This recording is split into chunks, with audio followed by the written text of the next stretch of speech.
All right. Well, I've hiked myself up into this spot on the mountain, and yeah, I'm just looking for new deer hunting spots or shed hunting spots. But so far, it's been a bust. So it's a beautiful place to maybe make a video. So I decided I'd do that. But it hasn't even been a week since my last day at work, and yeah, I've been thinking a lot about it more than I thought I would. Um, you know, there's just so much pressure at work, probably for most people, just to perform. Um, you got to be the best in your industry. You got to be the best in your market. You've got to ensure you're delivering the best customer service and the best product and the best experience possible for your customers. um, you've got to set your budget targets high. You need to exceed those. You need to do better than you did the year before and the year before that. And at some point it just clicks that it never ends. I mean, there's no payoff at the end of this working for someone else. It's just you work and you work and you work, and it's never good enough. And you just keep pushing them. Creates a lot of pressure on a person and a team for that matter. You got to celebrate your successes. Um, and I think it's important to keep everyone motivated and engaged. Most of the time over this past 19 years, I've put almost all of my life energy into that property and that role. Wanting to make sure I was successful and the hotel was successful and I was doing my best and everyone knew it. Um, but yeah, I think that burns you out after a while. It burn anybody out, just maxes out your capacity. Um, yeah, and you just slowly just don't get to do what you want to do in life, and you're always working for someone else. And I don't think it's a healthy lifestyle. And I just think if I put in even like half the energy into my new life as I did the last 19 years at the hotel, there's no reason why I can't be successful. You know, my personal problems are nothing compared to the problems I'd have to deal with at work. And you just get used to that. You build the experience and you roll with it. But yeah, I think if you just focus on yourself, I think good things can happen. There's a lot of potential there. I really just had to get out of my comfort zone. I think it was necessary. I just couldn't keep going on the way I was going on. I think the routine was killing me a bit. Just wasn't that the job was bad, and it wasn't that it was difficult or too much was asked of me, but yeah, the routine, the grind was real. And yeah, I easily could have just pushed on for another 10 years, and that was probably the sensible decision. But at the end of the day, I mean, it's not how I want to live my life. And when you look back on it, are you going to be proud of yourself that you worked another 10 years and missed maybe some of the best years of your life and the adventures you could have went on, the things you could have accomplished? Having said that, got to be careful what you wish for because you might get it.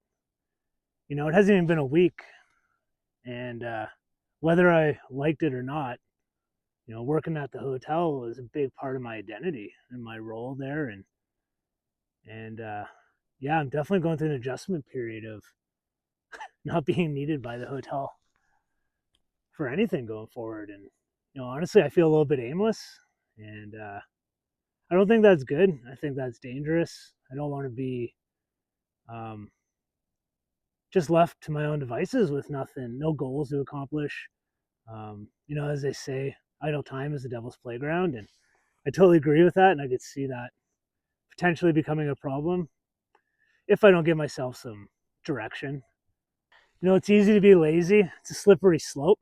It's be too easy just to sit around day to day and really have no purpose. And I got to be careful of that because no one's going to hold me accountable except for myself. So I really want to make sure I stay on top of that.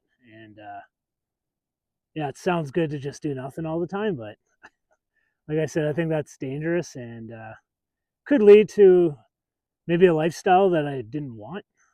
So I think that's going to need some attention and just stay on task and give myself goals and challenges to work towards.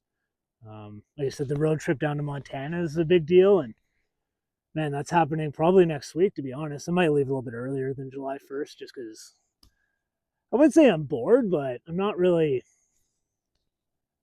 It's a weird feeling just to do whatever you want to do when you wake up. I'm trying to give myself little tasks little chores to stay on top of. Um, yeah, I just don't want to end up becoming a couch potato just because I can. I think that's part of being human is having struggles and challenges. And, I think successful people are the ones that can, face the challenges and overcome them and come out the other side better. That's how you learn and grow and progress in life. And you know what? I haven't really thought inwards like this so much ever. Well, maybe I have, but maybe I've never had to articulate it. So it's a new thing for me, but I'm obviously a little worried about like where this is all going, and this is so foreign to me. I'm not used to it, so I think I need to change my mindset a little bit. I got to stop being so worried about what could happen, um, good or bad. But yeah, I got to stop focusing on the outcome of this and just enjoy the journey. You know, I chose to leave the job and free up a lot of my time to go get through my bucket list a little bit. And yeah, it's just sort of it's a weird adjustment period right now where um, I've just got to accept the fact that yeah, I have nothing but free time for the foreseeable future. And yeah, I just got to go after that and enjoy the journey, live life a little bit.